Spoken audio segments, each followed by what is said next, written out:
Functions allow you to encapsulate a set of instructions that perform a certain task and then call that function with a single line of code, or you can also make a button or any other UI element called the function.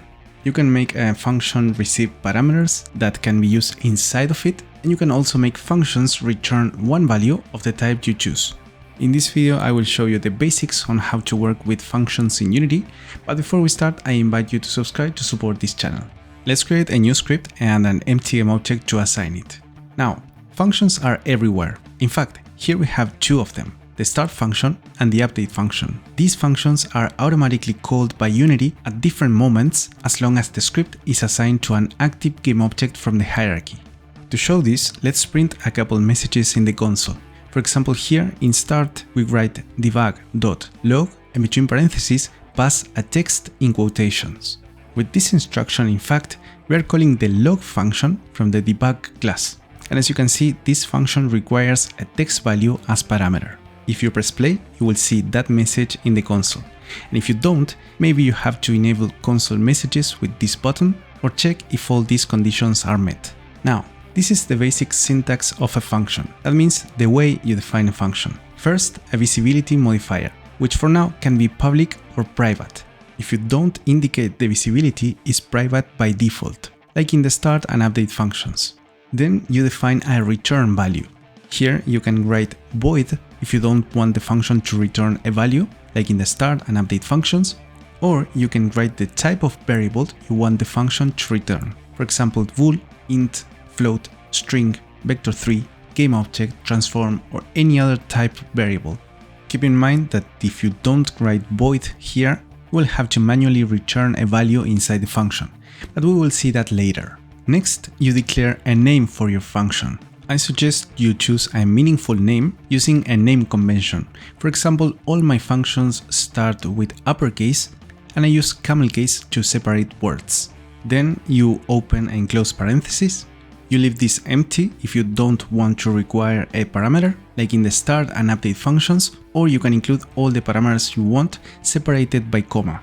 To declare a parameter, you first indicate the type of variable and then the name that the variable will have inside the function. Finally, you open and close curly brackets. Inside these brackets, you can include all the instructions you want, and if your function returns a parameter, you use the return keyword to indicate the value or the variable to return. To call the function, you simply use the name of the function, open and close parentheses, and pass all the necessary parameters if needed. If your function returns a value, you can treat it directly like the value. For example, you could assign your function in a variable, or for example, if your function returns a Boolean variable, you can directly use it as an if condition.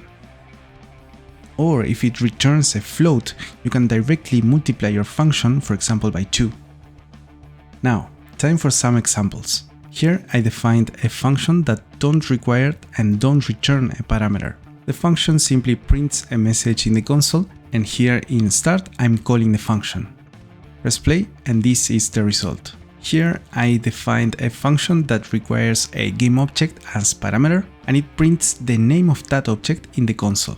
Now, to call this function, I will define a public GameObject variable. In Unity, I will create an empty GameObject and drag this GameObject to the variable in this vector. So now, in start, I can call my function using that variable as parameter. Press play and you will see the name of the object in the console. For my last example, I will define a function that returns a Boolean value. Inside this function, I will return random.value greater than 0.5. That means if I call the function and the random value is greater than 0.5, the result will be true, and if it's less than 0.5, the result will be false.